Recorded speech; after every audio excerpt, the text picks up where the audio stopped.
Welcome students. आज की class में हमारा टॉपिक है मोज़ले लॉ एंड एटॉमिक नंबर। ये टॉपिक हमारे पास एक्सरे से इंटरलिंक टॉपिक है। जिन स्टूडेंट्स ने एक्सरे का टॉपिक नहीं पढ़ा हुआ वो पहले हमारा एक्सरे का टॉपिक देख लें, उसकी प्रोडक्शन, उसकी सीरीज़ को, and then move on. Otherwise आप डायरेक्ट भी पढ़ सकते हैं अगर आप डायरेक्ट पढ़ना चाहते हैं और समझना चाहते हैं। मोज़ले ने हमारे पास जो स्टडी की है वो बड़ी इंपॉर्टेंट स्टडीज़ थी, 1913 में स्टार्ट करी। ये डिफरेंट वेवलेंथ थी जिनमें एक्सरेज को प्रोड्यूस करवाया गया 38 एनोड्स लेके, डिफरेंट एनोड्स। ये बात तो हमारी बहुत क्लियर है कि हमारे पास कैथोड रेज आती हैं, एनोड पे टकराती हैं, जिसकी वजह से एक्स रेज की प्रोडक्शंस होती हैं। ये एलिमेंट्स एल्यूमिनियम से गोल्ड तक थे जो कि हमारे पास मौजूद हैं। आप देख सकते हैं ये ग्रीन में हमने शो भी करे हुए, और भी बहुत सारे बाद में स्टडीज़ हुई, लेकिन अभी हम लोग रिस्ट्रिक्ट कर रहे हैं मोज़ले के स्टडीज़ को। मोज़ले ने एक बड़ी इंपॉर्टेंट बात नोट डाउन कर ली, और वो इंपॉर्टेंट बात क्या नोट डाउन करी कि हमारे पास इसने एक बड़ी इंपॉर्टेंट बात नोट डाउन ये कर ली कि वेवलेंथ जो है एक्स रेज की वो कम होती जा रही है जैसे जैसे एटॉमिक मासेस बढ़ते जा रहे हैं। स्टार्टिंग में वो यही समझा था। देखिए, दुनिया का ये वाला कॉन्सेप्ट मौजूद रहा है बहुत अरसे तक कि एक एलिमेंट और दूसरे एलिमेंट के दरमियान जो डिस्टिंक्शन है वो एटॉमिक मासेस की वजह से। आज ये डिस्टिंक्शन ठीक नहीं है। आज हम अगर कहते हैं कि दो एलिमेंट्स में फ़र्क है तो उसका फ़र्क उनके एटॉमिक नंबर की वजह से है।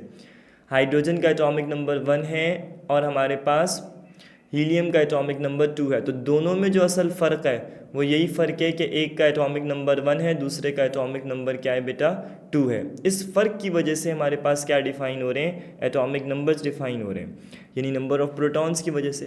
तो इसने एक बात, बड़ी इंपॉर्टेंट बात नोट करी कि जैसे जैसे आपके पास मासेस बढ़ते जा रहे हैं, एनोड का मास बढ़ता जा रहा है, एनोड मेटल का, तो इसकी वजह से हमारे पास एक्स रेज की एनर्जी क्या हो रही है या वेवलेंथ्स क्या हो रही है, डिक्रीज़ हो रही है, एनर्जी बढ़ रही है। और ये बात बिल्कुल ठीक है, एनर्जी गैप्स बढ़ते जाते हैं। तो इसका मतलब एक बड़ी इंपॉर्टेंट बात नोट डाउन हुई, दुनिया को पता चल गया कि वेवलेंथ जो है एक्स रेज की वो डिक्रीज़ होती हैं जैसे जैसे एटॉमिक मासेस बढ़ते हैं। आगे चल के ये बात पता चली, उसने ये फर्दर ऑब्जर्वेशंस करी कि जो फ्रीक्वेंसीज़ हैं रेडिएशंस की वो डायरेक्टली प्रोपोर्शनल है number of proton in the nucleus के, यानी जितने नंबर ऑफ़ प्रोटॉन न्यूक्लियस पे मौजूद हैं उन्हीं नंबर ऑफ़ प्रोटॉन्स के ऊपर एक्चुअल प्रैक्टिस के अंदर चीज़ें बेस कर रही हैं।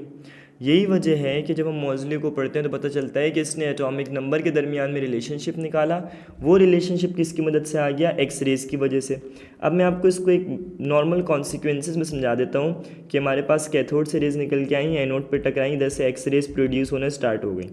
अब ये जो एक्स रेज हमारे पास प्रोड्यूस हो रही हैं, ये एक्स रेज क्या कर रही है, हमारे पास एक्स रेज प्रोड्यूस हो रही है कंटिन्यूसली। मेटल का मास बढ़ता जा रहा है, एक्स रेज की फ्रीक्वेंसी क्या होती जा रही है, बढ़ती जा रही है, वेवलेंथ्स क्या होती जा रही हैं, कम होती जा रही हैं। तो मोज़ले क्या कहता है, the square root of the frequency जो भी, अच्छा अब ये फ्रीक्वेंसी भी स्क्वायर रूट के अंदर है। ऐसा नहीं है कि डायरेक्ट फ्रीक्वेंसीज और एटॉमिक नंबर बढ़े, एटॉमिक नंबर बढ़ाया तो फ्रीक्वेंसी बढ़ गई, नहीं। एटॉमिक नंबर बढ़ा रहे हैं लेकिन square root of the frequency की इक्विवेलेंट है चीज़ें। तो जैसे जैसे हमारे पास फ्रीक्वेंसी बढ़ती जाती है, हमारे पास जो एटॉमिक नंबर है उसकी एटॉमिक नंबर बढ़ रहा है, फ्रीक्वेंसी बढ़ रही है with respect to the square root. यही वजह है कि अगर हम इसके दरमियान में ग्राफ देखें तो हमें ये पता चलता है कि एटॉमिक नंबर और square root of the frequencies के अंदर एक्सरे की जो फ्रीक्वेंसी है वो एक लीनियर लेकिन अपवर्ड कर्व देती रहती है कि जैसे जैसे एटॉमिक नंबर बढ़ रहा है फ्रीक्वेंसी भी बढ़ रही है, with respect to the square root of the frequency बढ़ती जा रही है, और आपके पास एटॉमिक नंबर का रिलेशनशिप फाइंड आउट हो गया। इसका मतलब हर एक पर्टिकुलर एलिमेंट एक डिस्टिंक्ट आपके पास फ्रीक्वेंसी शो करेगा।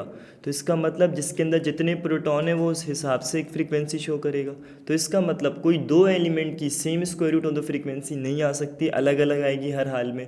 यही वजह है कि एक्सरे ने तमाम एलिमेंट्स को डिस्टिंक्शन किया। मोज़ले ने ये बताया कि एटम की जो मेन कैरेक्टरिस्टिक है जिसके ऊपर एटम डिपेंडेंट है वो आपके पास क्या चीज़ है, नंबर ऑफ़ प्रोटॉन्स हैं, जिनको आज हम लोग क्या कहते हैं स्टूडेंट्स, इनको हम एटॉमिक नंबर कहते हैं। तो एटॉमिक नंबर ही वो फंडामेंटल कैरेक्टरिस्टिक है जिसके ऊपर तमाम चीज़ें बेस करती हैं। अच्छा, अब क्या होता है, इसको अगर हम समझते हैं तो हम कहते हैं कि ये जो फ्रीक्वेंसी है, square root of the frequency है, ये डायरेक्टली प्रोपोर्शनल है एटॉमिक नंबर के माइनस बी। ये बी क्या चीज़ है, ये कांस्टेंट है, ये डायरेक्टली प्रोपोर्शनल का साइन हमारे पास हटेगा जैसे ही ये साइन हमारे पास हटेगा हमारे पास क्या आ जाएगा, ए आ जाएगा। ये ए भी हमारे पास क्या है, कॉन्स्टेंट्स है। अब इन कॉन्स्टेंट्स के बारे में क्योंकि हमारी किताब वाले ने कोई डिस्कशन नहीं करी तो हम भी नहीं करेंगे, बस हम ये समझ लेंगे कि जो मेन थीम है वो कैसे सेट है। Square root of the frequency is directly proportional to the atomic number with respect to a, जो मल्टीप्लाई हो रहा है इस पूरे फैक्टर से, माइनस बी।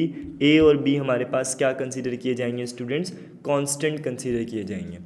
इस पूरे क्या कहते हैं एक्सपेरिमेंट्स के बाद, रिजल्ट्स के बाद, ऑब्जर्वेशंस के बाद दुनिया को ये पता चल गया कि एलिमेंट की डिस्टिंक्शन एटॉमिक नंबर से है, और सारी दुनिया ने जो काम किया है इसके बाद वो तमाम का तमाम एटॉमिक नंबर की बेसिस के ऊपर किया है। तो एक्सरे के साथ एक्सरे विलियम रुटेंजन आते हैं, डिस्कवर करवाते हैं, मोज़ले आके उस कंट्रीब्यूशन को फाइनलाइज कर देता है, और एट दी एंड हमारे पास एटॉमिक नंबर का कॉन्सेप्ट इंट्रोड्यूस्ड हो जाता है।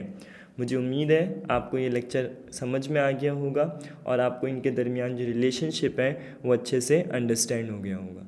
Thank you. हाँ भाई, वीडियो देख ली, नोट्स बना लिए। अब इस टॉपिक और बाकी टॉपिक्स, पास पेपर्स, इन सब चीजों के एमसीक्यूज के लिए फौरन छा जाओ ऐप डाउनलोड करो। जल्दी करो और छा जाओ।